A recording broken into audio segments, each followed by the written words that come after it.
کتنے لوگ تھے جو ہمارے ساتھ چلتے ہوتے تھے؟ آپ ذرا اپنے ذہن پہ زور دیں۔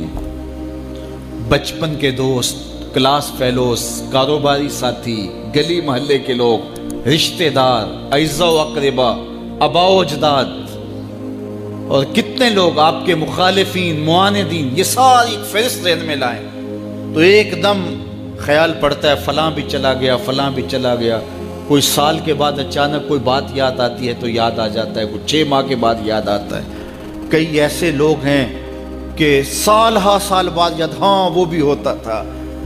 مٹی کا رزق بن گئے، قصہ پارینہ بن گئے۔ کہانی تو اتنی سی ہے نا، جو اکڑ اکڑ کے چلتے تھے آج وہ مٹی کا رزق بن گئے ہیں۔ جو اپنے بدن پہ چٹکی مٹی بھی نہیں پڑنے دیتے تھے آج ان کے کفن بھی تار تار ہو گئے۔ حضرت غوث اعظم فرماتے ہیں قبرستانوں میں جا کے دیکھو کیسے کیسے حسینوں کی مٹی خراب ہو رہی ہے۔ اللہ اکبر، بدن خاک میں مل گئے، ہڈیاں چور چور ہو گئی، ریزہ ریزہ ہو گئی، قبروں کے نشان بھی مٹ گئے، کتبے بھی ٹوٹ گئے، مٹ گیا مشتاق دل سے رنگ یاد رفتگاں، پھول مہنگے ہو گئے، قبریں پرانی ہو گئی۔ کون کسی کو یاد کرتا ہے؟ اور اسی طرح ہم مل کے مٹی کا رزق بننے والے ہیں، لیکن کوئی ایسا کام چھوڑ جائیں گے، اپنے رب سے جڑ جائیں گے، اپنے رب کے بندوں سے جڑ جائیں گے، رسول کریم کے دامن کو تھام لیں گے تو پھر موت بھی مرنے نہیں دے گی۔ پھر سرخرو اور سر بلند ہوں گے، پھر عزتوں کے تاج سروں پہ رکھے جائیں گے، وقار کی مسند پہ بٹھائے جائیں گے۔ فقیر نام تنا دا باؤ، قبر جنہ دی جیوے ہو۔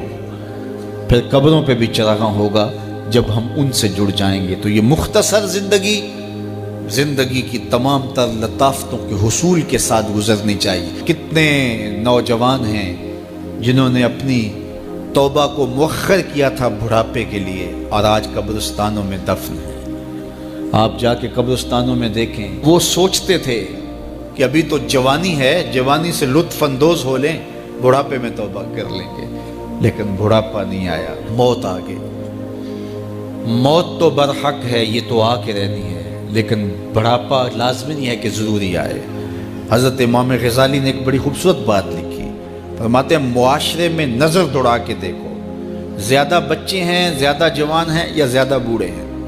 تو کہا آپ کو بچے زیادہ ملیں گے۔ ہر گھر میں دیکھ لیجئے، بچے زیادہ ہوں گے، جوان ان سے کم ہوں گے، بوڑھے ان سے کم ہوں گے۔ تو اگر بوڑھے تھوڑے ہیں، جوان زیادہ ہیں، تو غزالی فرماتے ہیں پھر بات سیدھی سیدھی ہے، بڑھاپے تک کوئی کوئی پہنچتا ہے، زیادہ جوانی میں چلے جاتے ہیں۔ اور کہا کہ اگر جوانوں سے بچے بھی زیادہ ہیں تو پھر اس کا مطلب بھی سیدھا سیدھا ہے کہ جوانی تک سارے نہیں پہنچتے، بہت بچپن میں چلے جاتے ہیں۔ غرہ کس پہ، ناز کس پہ، غرور کس پہ، تکبر کس پہ؟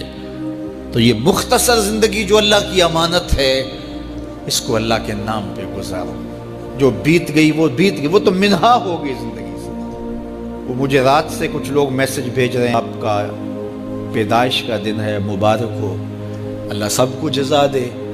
لیکن میں آج اپنی چھوٹی بیٹی کو بھی کہہ رہا تھا، وہ مجھے بولی کہ ابو آپ کو مبارک ہو۔ تو میں نے کہا کہ آپ ہاتھ اٹھا کے اللہ کی بارگاہ میں دعا کرو کہ اللہ آپ کے باپ کے 46 سال کے گناہ معاف کر دے۔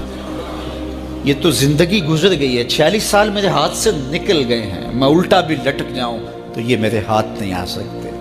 اگر میں نے اچھے گزارے ہیں تو مجھے مبارک ہو، اگر قبول ہو گئے ہیں، اور اگر اچھے نہیں گزرے تو مجھے توبہ کرنی چاہیے، زندگی کی کوتاہیوں سے توبہ کرنی چاہیے۔ ہم سمجھتے ہیں ہم بڑے ہو رہے ہیں، حقیقت میں ہم چھوٹے ہو رہے ہیں۔ ہم اپنی زندگی کے اہداف طے کریں، زندگی کے مقاصد طے کریں، ساری زندگی اس کے گرد سفر کرنی چاہیے۔ کئی لوگ ساری زندگی گزار دیتے ہیں، ان کو ساری زندگی راستہ ہی نہیں ملتا کہ جانا کدھر ہے۔ وہ کیوں؟ وَأَضَلُّ السَّبِيلَ، اللہ فرماتا وہ بھٹکے ہوئے مسافر ہوتے ہیں۔ اللہ سے راستہ مانگو، آہستہ چلو، لیکن منزل کا تعین کر کے بڑھو، بڑھتے رہو، منزل تمہارا استقبال کرے گی۔ آج مشکل ہے تو کل آسانیاں ہوں گی۔ تو یہ زندگی تیزی کے ساتھ کٹ رہی ہے، لمحہ لمحہ میں اور آپ موت کے قریب ہو رہے ہیں۔ قبل اس سے کہ وہ وقت آئے کوئی حجت باقی نہ رہے، مجھے اور آپ کو اپنی آخرت کی تیاری کی کوشش کرنی چاہیے۔